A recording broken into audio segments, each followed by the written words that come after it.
सबसे पहले इम्प्लोड और एक्सप्लोड में अगर हम एक डिफरेंस को समझें,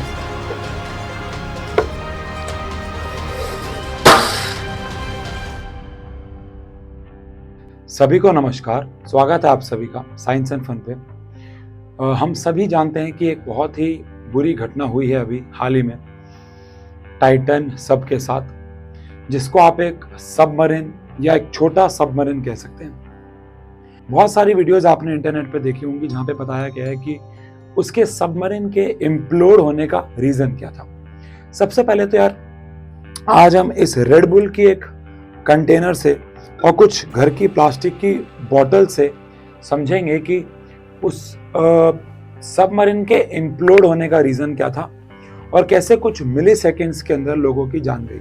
लेकिन सबसे पहले इम्प्लोड और एक्सप्लोड में अगर हम एक डिफरेंस को समझें, तो अगर मैं इस बोतल के अंदर हवा भरता रहूंगा तो एक बैलून जैसे कि फटता है, ऐसे बोतल भी फट जाएगी। लेकिन इम्प्लोड इसका बिल्कुल ऑपोजिट होता है, एक्सप्लोड का ऑपोजिट होता है इम्प्लोड।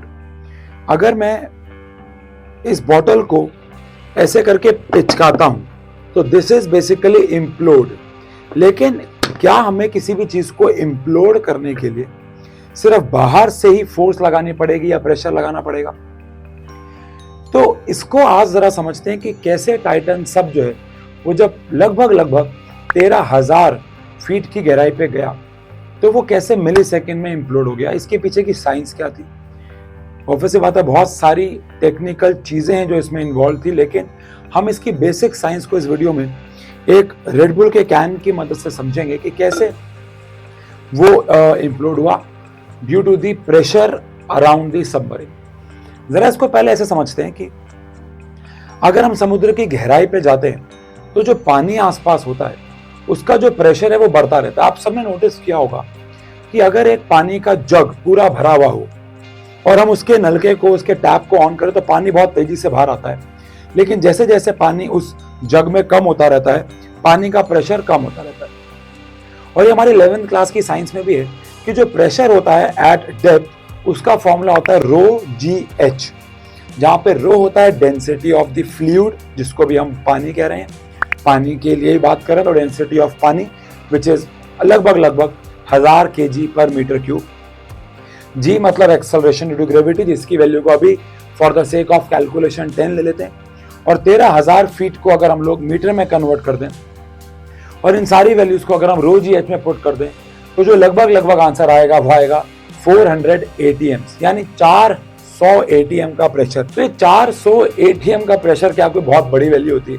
तो अगर मैं ATM को पास्कल में कन्वर्ट करता हूं तो 10 की पावर 5 से मल्टीप्लाई करना होता है। बहुत टेक्निकल हो रहा है आपके लिए, बट द पॉइंट इज कि ये प्रेशर इतना ज्यादा हाई था कि उसने उस सबमरीन को, छोटी सबमरीन को, टाइटन सब को मिली सेकेंड्स में इम्प्लोड कर दिया।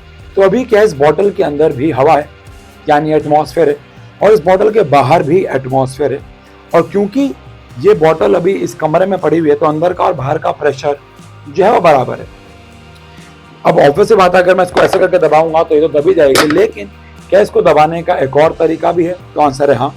अगर मैं इस बॉटल के अंदर के हवा को बाहर निकाल दूं तो बाहर सिर्फ एटमॉस्फेयर रह जाएगा और अंदर कोई एटमॉस्फेयर नहीं होगा, कोई हवा नहीं होगी, और सिर्फ बाहर से एयर ही प्रेशर लगाएगी, जो कि बहुत नॉर्मल सा है। मैं इसकी हवा को सक करके बाहर निकालूंगा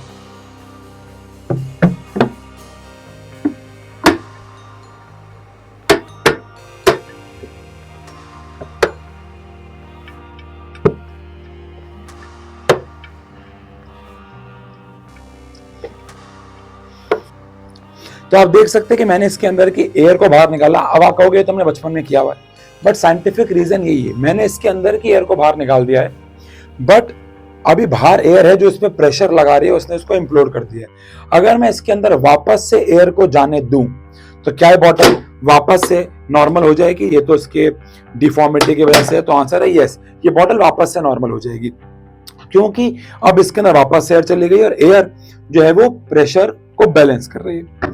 लेकिन अगर यही सारा का सारा काम मिली सेकेंड्स में हो तो क्या होगा? तो आओ इस रेड बुल के कैन की मदद से समझते हैं कि वो जो सबमरीन है वो इम्प्लोड कैसे हुई। तो मैंने इसके अंदर थोड़ा सा पानी भर दिया है। मैं आपको इसके एग्जैक्ट साइन समझाऊंगा, पर पहले आपको कुछ दिखाता हूँ कि ये कैसे मिली सेकेंड्स के अंदर इम्प्लोड हो जाएगी। तो मैंने इस रेड बुल के कैन में थोड़ा सा पानी भर दिया है और अब मैं इसको गैस के ऊपर रख रहा हूँ और मैं यहाँ पे ग्लव्स पहन लेता हूँ, क्योंकि मैं यहाँ पे इसको पकड़ के अभी आप देख सकते हैं कि यहाँ पे बर्फ वाला पानी है।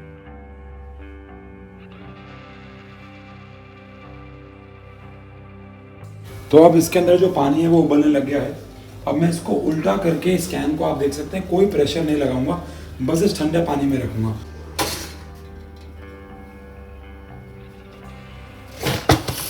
Oh my God.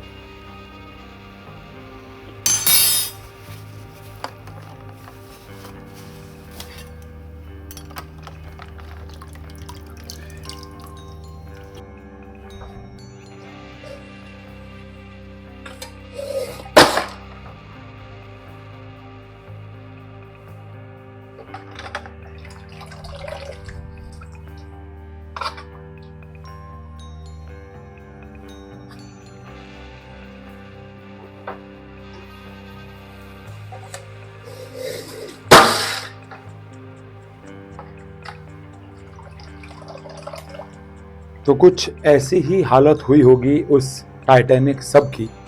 अब रीज़न क्या है कि उस टाइटैनिक सब के साथ ऐसा क्यों हुआ और यहाँ पे ऐसा क्यों हुआ?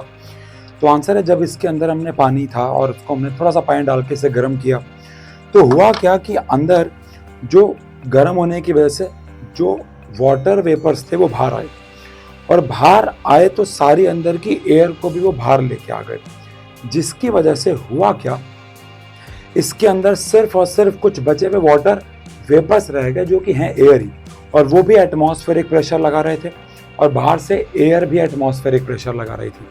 लेकिन जैसे ही मैंने इसको ठंडे पानी में डाला तो इसके अंदर के सारे वाटर वेपर्स कंडेंस हो गए, ठंडे हो गए, और ठंडे होने की वजह से अंदर कोई एयर नहीं बची, कोई एटमॉस्फेयर नहीं बचा काइंड ऑफ। और लेकिन बाहर तो एटमॉस्फेयर है ना, और उसने इस पे इतना ज़्यादा और जल्दी प्रेशर अप्लाई किया कि इस कैन का क्या हालत हुई आप देख सकते हैं।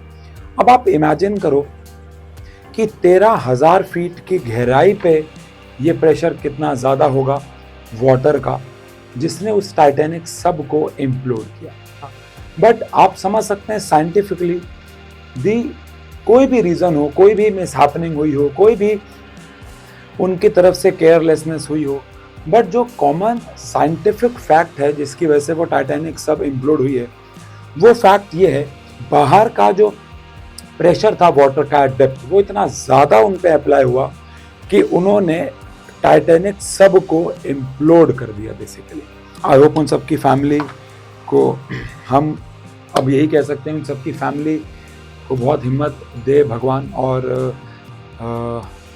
बट द पॉइंट इज कि विद इन मिली सेकेंड्स आप कह सकते हैं कि नेचर ने, वाटर प्रेशर ने उनकी जान ले ली।